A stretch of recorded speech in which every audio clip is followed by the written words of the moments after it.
on his head and his trusty sword in his right hand, walked through the cemetery along the banks of the river Godavari. Good evening, fellow Toastmasters, and a warm welcome to all my dear guests. Good evening. Good evening.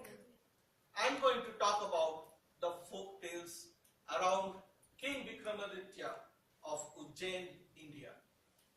The king had promised tantric sorcerer Shantasil that he will get a Betal, a celestial vampire who feeds on dead bodies.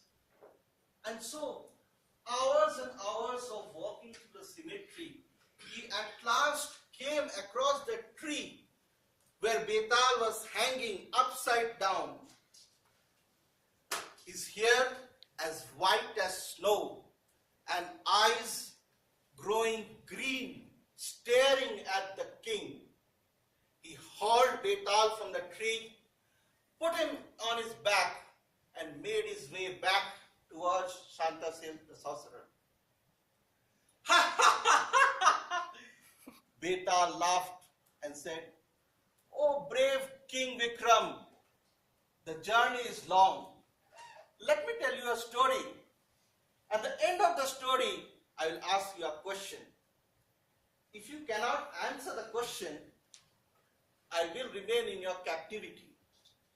However, if you know the answer and you do not reply, your head will blow into 1,000 pieces. If you say the right answer, I will be free and fly away back to the tree." Betal continued, "Once upon a time, on a land overrun by Aryans, was the fame of a beautiful Unmadini. Her fame went far and wide. People said that she was like the light in a dark room. Her face was like as bright as the moon.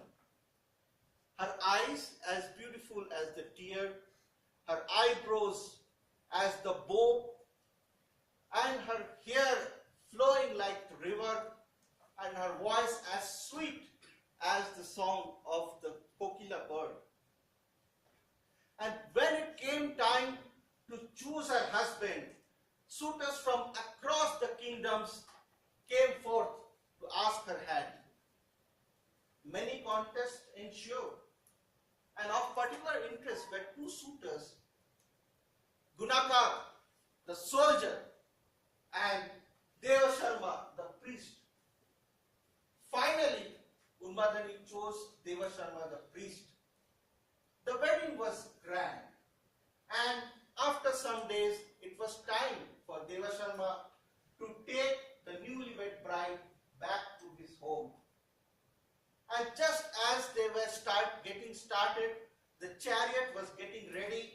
Deva Sharma took out a thread of yarn from his pocket and cut it into 3 pieces. He gave one to his wife, one to Gunakar, who pledged to provide them safe passage back home, and one he kept with himself. And he said, "These are magic thread. If any harm comes to our body, you can tie this thread around that injury and it will heal by itself." Saying so, on their return journey, in the evening, they were soon surrounded by Kiratakas, or the tribesmen from the mountainous region. Small, dark creatures armed with bows and arrows, and soon a fight ensued.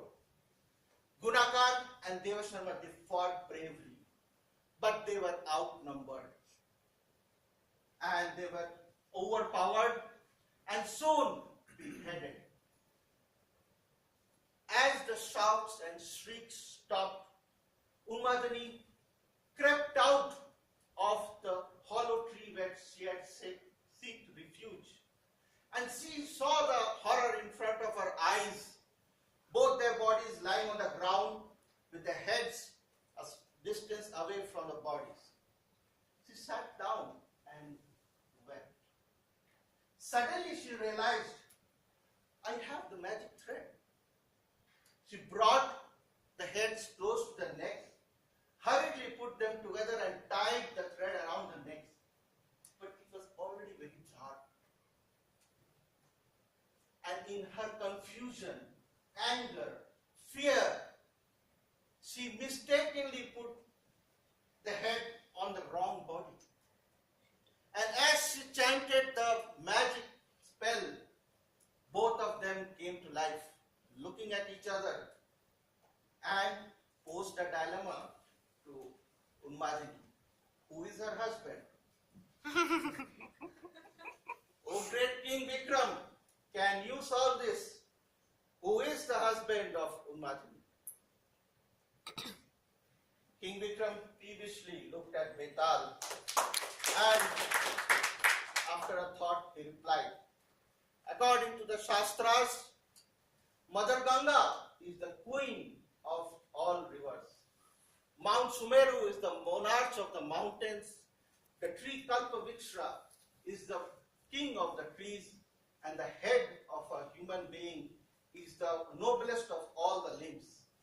And by that logic, the head of Devasharma on the body of Gunakar should be the husband of Unmadini. At this point, Betal laughed. King, you have given the right answer, but as I already said, it's time for me to go. The king rushed after him with his sword, hauled him back on his shoulders again, and proceeded back to Shantasil the sorcerer. Betal said, O great king, you never give up. Once upon a time,